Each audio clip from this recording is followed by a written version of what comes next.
Next, we're going to welcome our keynote speaker. Dr. David Caban is a renowned educator and lifelong advocate.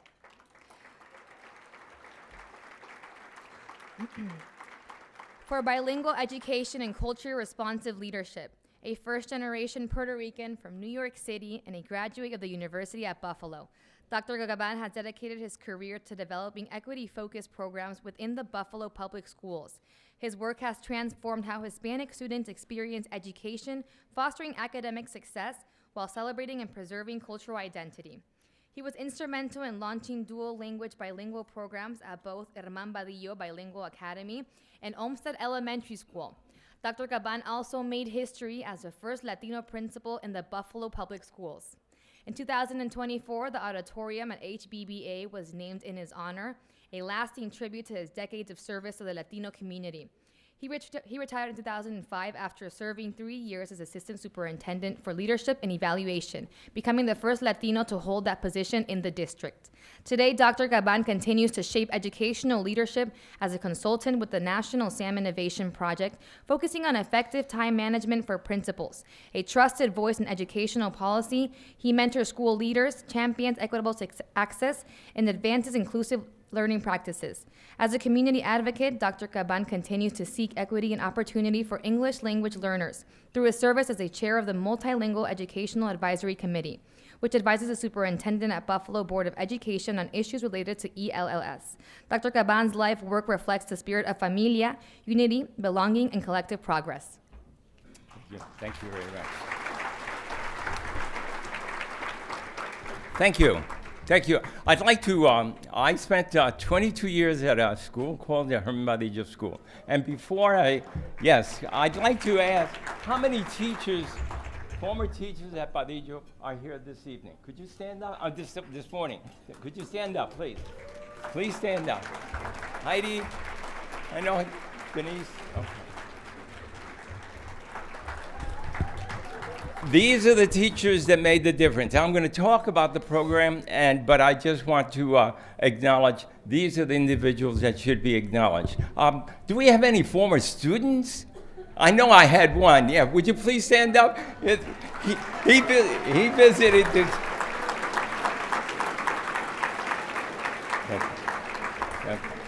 I think it's appropriate to focus on family, and I'll share some thoughts with you.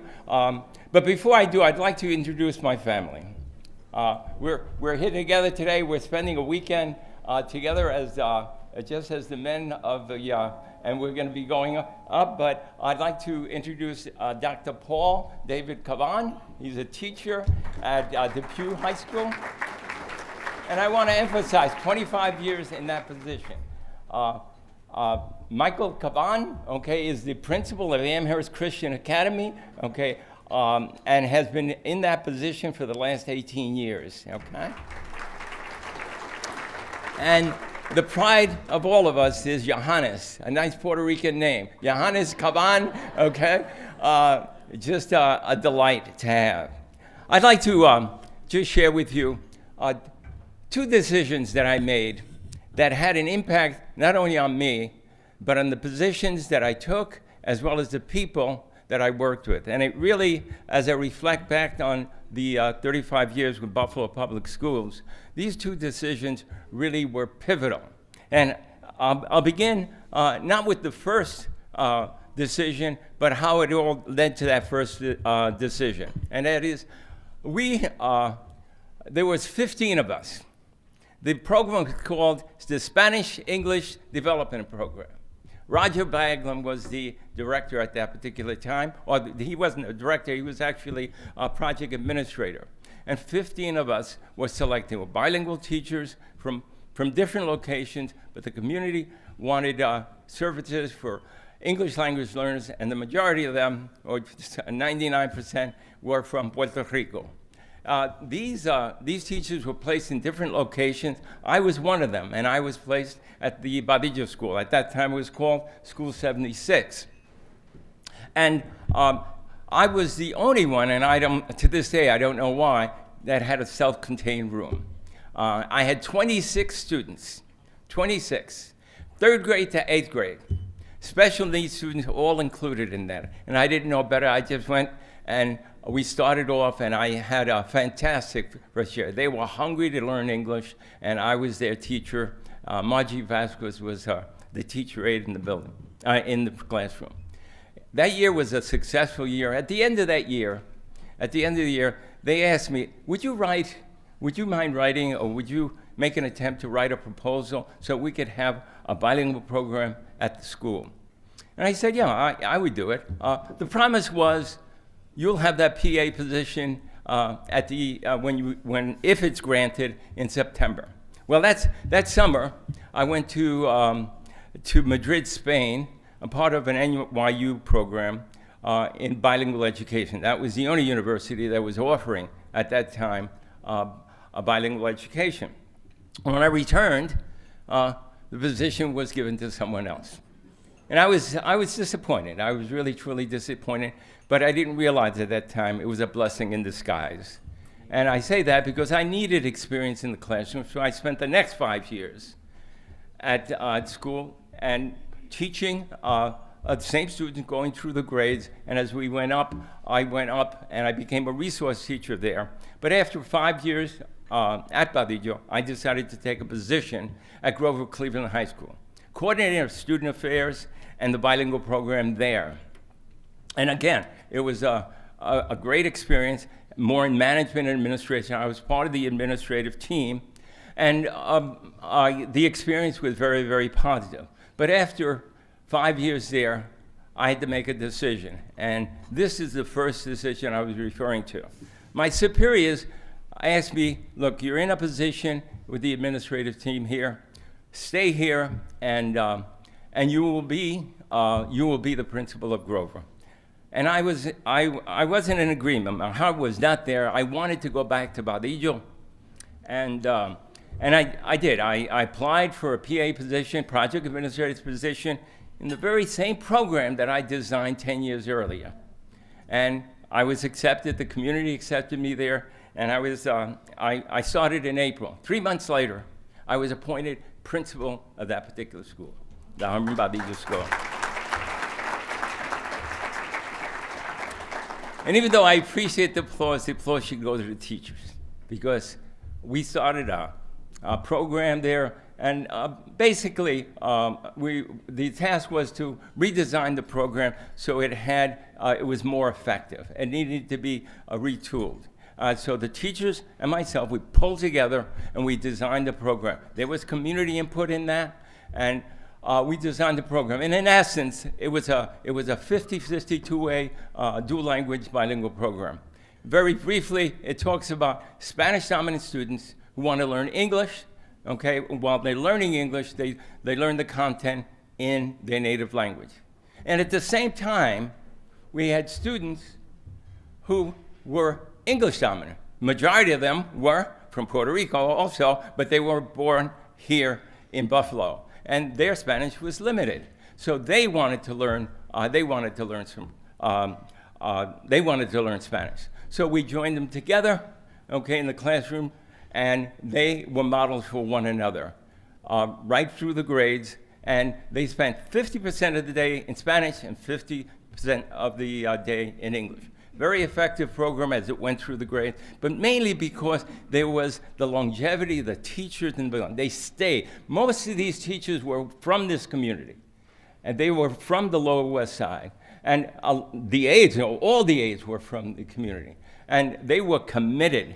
And it wasn't only language, it was culture. It was in the school, it was with the families, and it grew to become a very effective program, a program that was a flagship for the district as to what bilingual education should look like. Well, after 10 years there, I had to make a decision, okay? And once again, I want to emphasize, it was the teachers that made the difference. The bilingual program there, I can use some water. Someone had some water. Thank you. Thank you, yeah.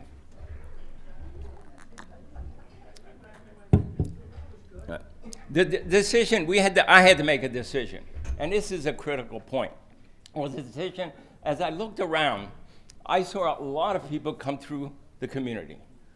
they used it as a stepping stone. It was, they were given an opportunity, and they did well by it, and they went on. Either they left the city, or they went on to, to a position outside of the city. And rightfully so. But there were some that stayed. And I admired them. I admire them now. And I'm only going to mention two, okay? Because, again, there are others. But I think of Lucy Candelario at the Bell Center. The years that she put, never went anywhere.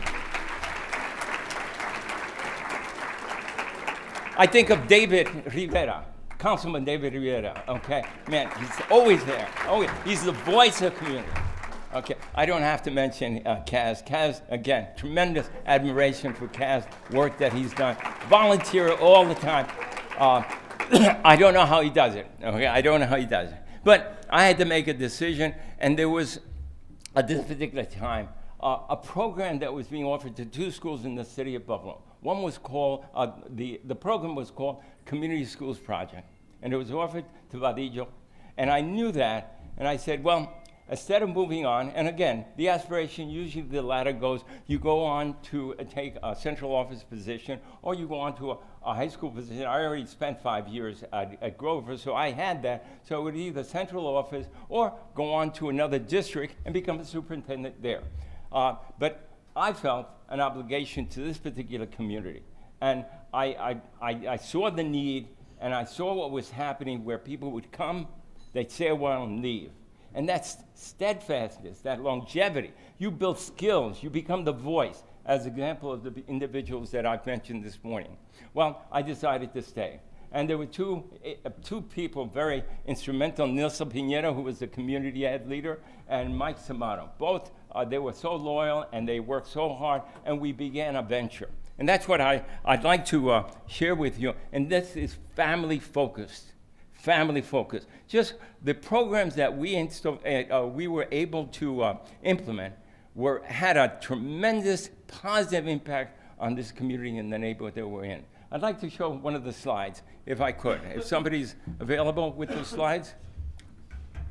All right, and I'll be brief on that. There's too many to mention, but you can read them yourself. And the first one that I'd like to mention, I'm only going to highlight a couple.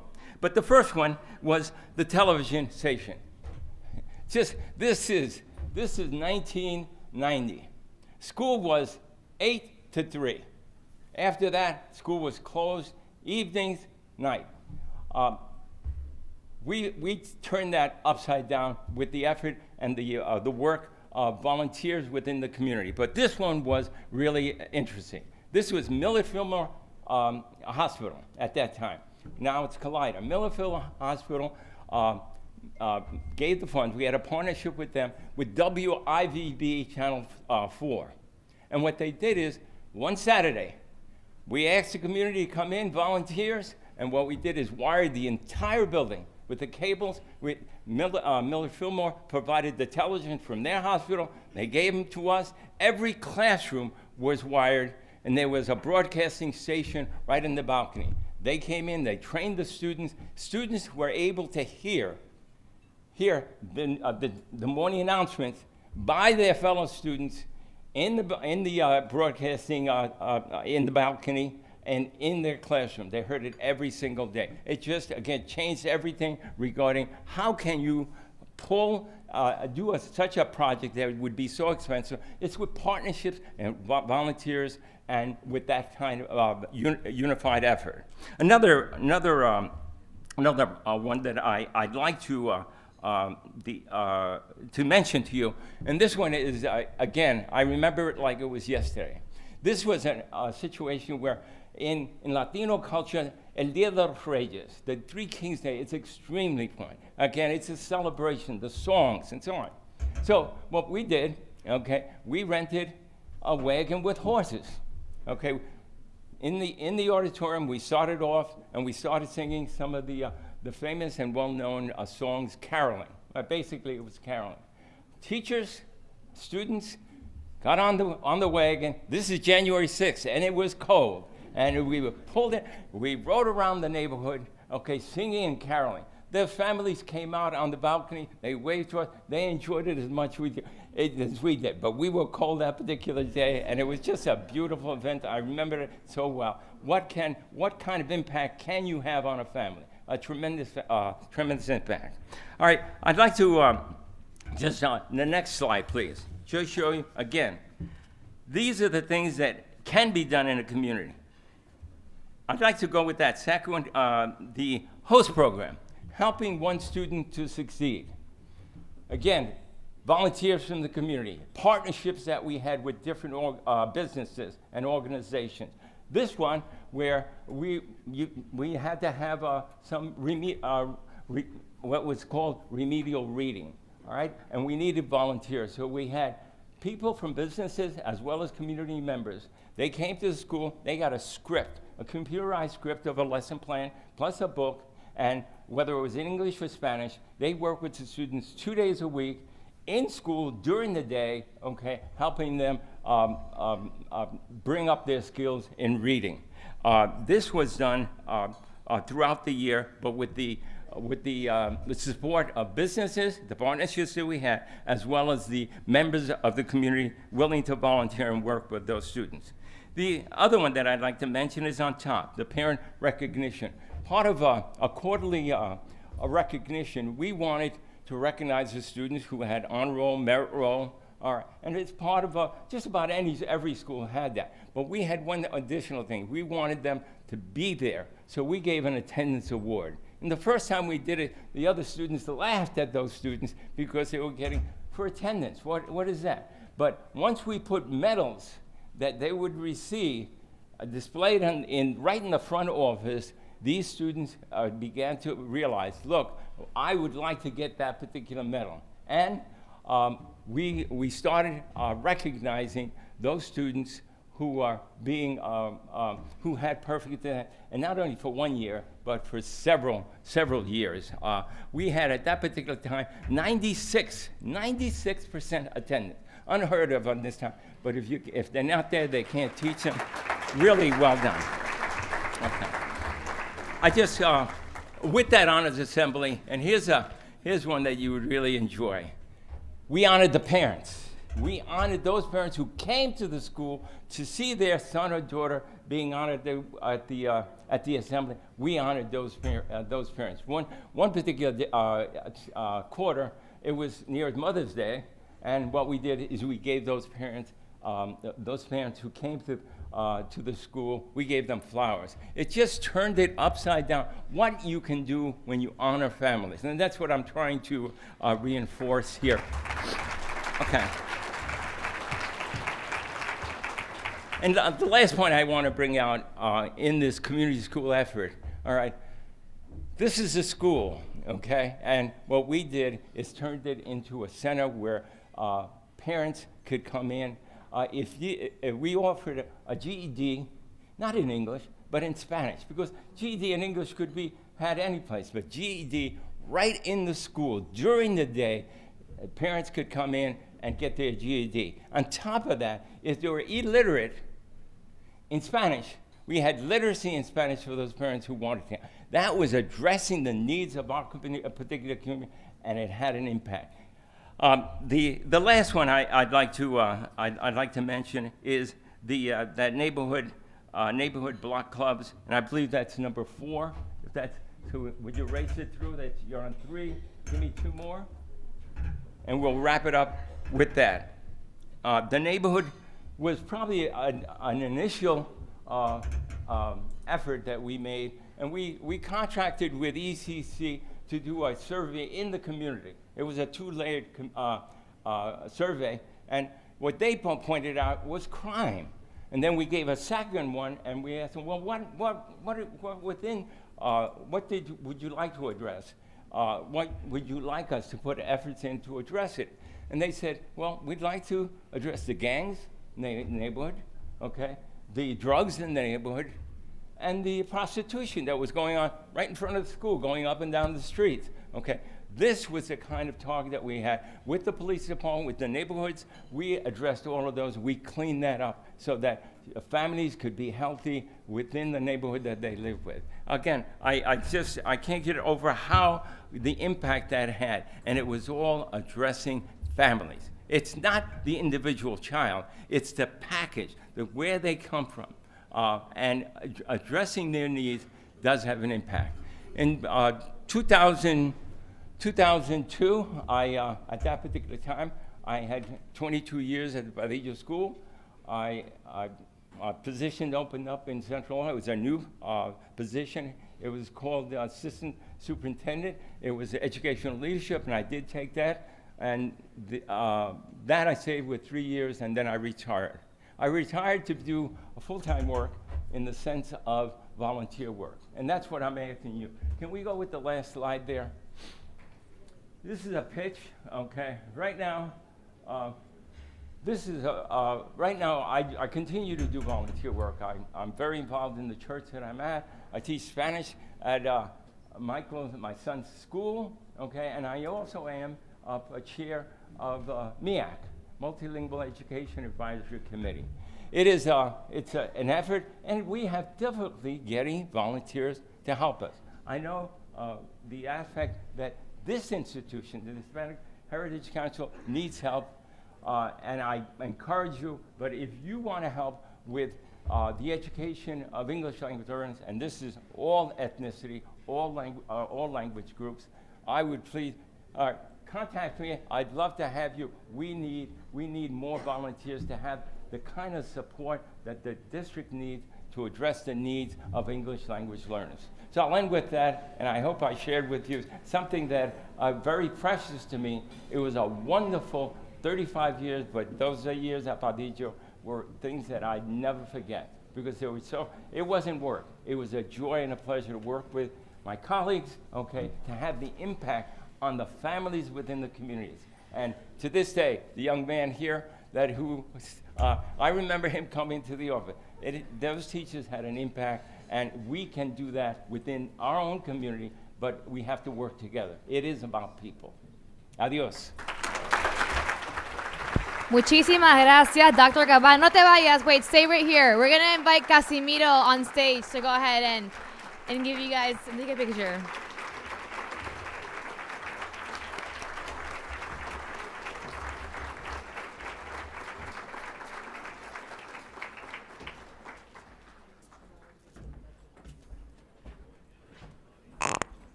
What inspiring words. Another round of applause for Dr. David Caban.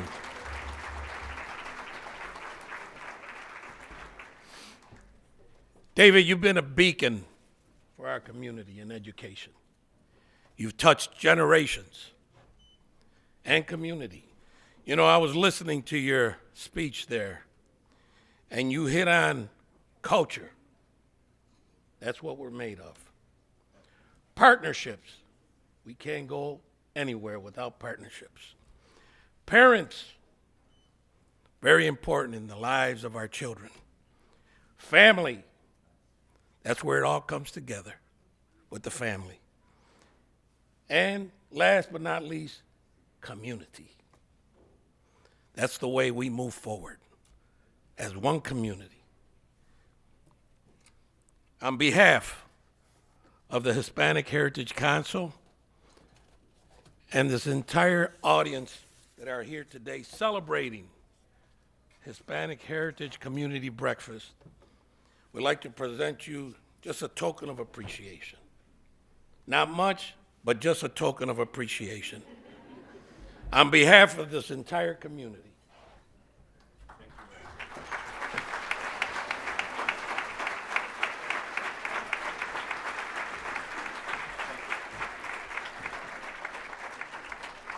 I always wanted one of these.